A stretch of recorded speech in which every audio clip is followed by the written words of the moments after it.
For this year's Pitch Black 2024, our objectives are to hone our tactical competencies, operational competency, to have our airmen and women train in a realistic environment together with many other nations.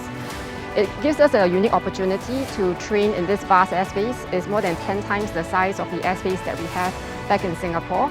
So I think this year in particular, we are excited to see the participation of not just the Australian F-35As, but also the Italian F-35As and Bs. And this will give our 4th gen fighters, the F-16s and F-15s, a chance to train alongside the 5th gen fighters and to observe and learn from their operational tactics. And I think from there to build our own understanding as we look towards inducting our own F-35s in the near future. So flowing from the open day, we will also be fighting in the large force employments. And I think that is the chance for us, both the engineers as well as the airmen and women in the aircraft, as well as GBAT operators, to come together and fight in the various large force employments that we have and hone our operational competencies. Exercise Pitch Black aims to create interoperability between the participating nations. For us, it gives us the opportunity to work with different types of aircraft from different nations. We study how deliberate mission planning can help to achieve operational efficiency and achieve mission success. Since A330 MRTT is a multi-crew cockpit, it is really important for us to work together and be on the same page to ensure that everything that we do is aligned, and especially when we do air-to-air refueling with foreign receivers. To prepare for Exercise Pitch Black, we transitioned from our peacetime GBAT fundamentals to high-intensity, large-scale training. Since February, we have conducted progressive workup training sessions designed to increase complexity and difficulty.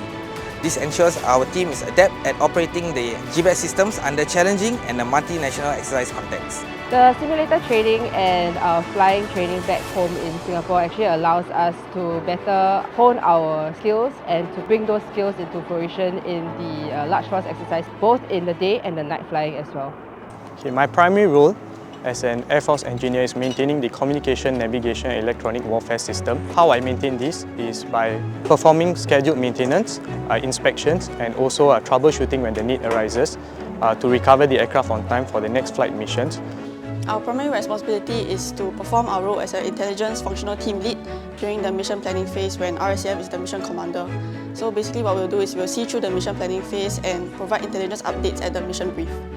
So in the context of Exercise Pitch Black's large force employment, the intelligence summary is actually provided the day before mission planning, and that gives us time to absorb the material and read through and understand, identify any information gaps. Thereafter, we'll request for information and we'll be able to provide intelligence updates during the mission planning. Working with the guys on the ground is one of the most important things that we need to do to achieve mission success. Working with our intelligence team, we can first understand the target area that we are entering into, to understand the threats, and then after that to work our strategy and tactics around those threats to achieve mission success. Beyond that, as we walk out to the aircraft will not be ready without the help of our very helpful and very hardworking ground crew. Those are the guys that make our flying possible. So I've been fortunate to have been flying with the Republic of Singapore Air Force in exercises since 1990, and during that time then what the Republic of Singapore Air Force has achieved with both its capabilities for its aircraft, but more importantly its people, has been amazing. They are a world-class Air Force with world-class equipment and world-class people. So I think for a successful exercise, it is the contribution of every individual, and I really want to thank every airman and woman who took part in Pitch Black, and also those back in Singapore that helped us in the planning of it to make this exercise such a success. I think the exercise went very well, and I think we should all be very proud of ourselves for the achievements for the past weeks here in Darwin.